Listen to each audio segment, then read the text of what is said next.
আজই সাবস্ক্রাইব করুন এবং দেখুন আপনার প্রিয় শো। কাল আমি তুমি দুজনে একসঙ্গে তোমার বাড়িতে যাব অষ্টমঙ্গলা করতে। এবার আপনি বলুন মধুবনী ম্যাডাম, কেন করলেন এই কাজটা? কেন করলেন বলুন?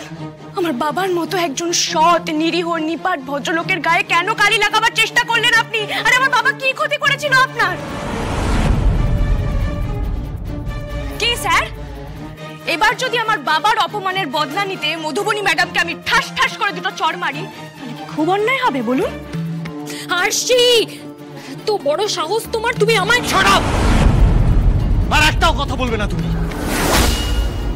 এত কিছুর পরেও এত জোর গলায় কথা বলা তোমার মানায় না মধুবনী। কি করে পারলে আশির বাবার মতো একজন সৎ মানুষকে এভাবে ইনসাল্ট করতে? আরে তুমি তো ষড়যন্ত্র করলে, যা খারাপ কথা বলার তো আমি বললাম। কি দরকার ছিল চারটে লোক ভাড়া করে এরকম একটা কাণ্ড করার? কি হলো মধু, বলো। দরকার ছিল সাক্ষ্য, আমি তোমাকে ভালোবাসি। আমি কিছুতেই তোমার সাথে আসল নকল কোনো মেয়েকে মেনে নিতে পারছি না।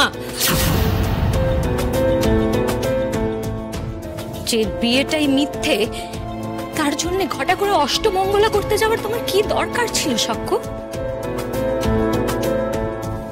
ওই লোকগুলো তোমার কে হয়? কেউ না। ঠিক যেমন ওই মেয়েটা তোমার কেউ না। ভুল করছো মধু, আর সে আমার স্ত্রী।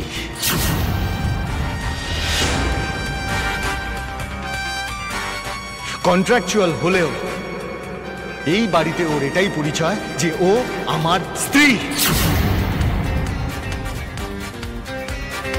আমি যখন ওর দায়িত্ব নিয়েছি তখন 6 মাসের জন্য হলেও এই কন্ট্রাক্ট ম্যারেজের সব কটা চুক্তি আমি মেনে চলি।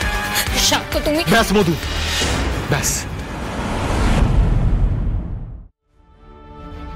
কিরে বাবলু, এবার তো মানবি মানুষ চিনতে আমার কখনো ভুল হয় না। আমি তো আপনাকে আগেই বলেছিলাম স্যার, আপনি আমার বাবাকে ভুল বুঝছেন, কিন্তু আপনি তো মানতে চাননি। কিন্তু আমি তো আমার বাবাকে চিনি স্যার।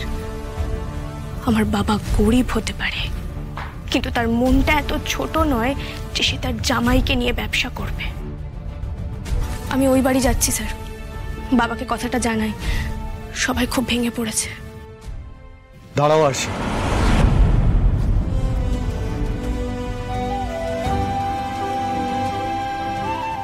কাল আমি তুমি দুজনে একসঙ্গে তোমার বাড়িতে যাব অষ্টমঙ্গলা করতে।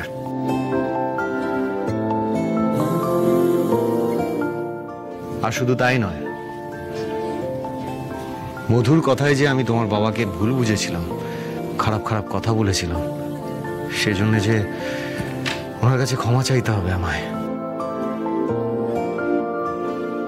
সত্যি বলছেন? যাবেন আপনি? যাবই তো। আর শুধু যাব না, তোমার মায়ের রান্না করা খাসির মাংস আর দই কাতলা সেটাও খাবো, পাত পেরে খাবো।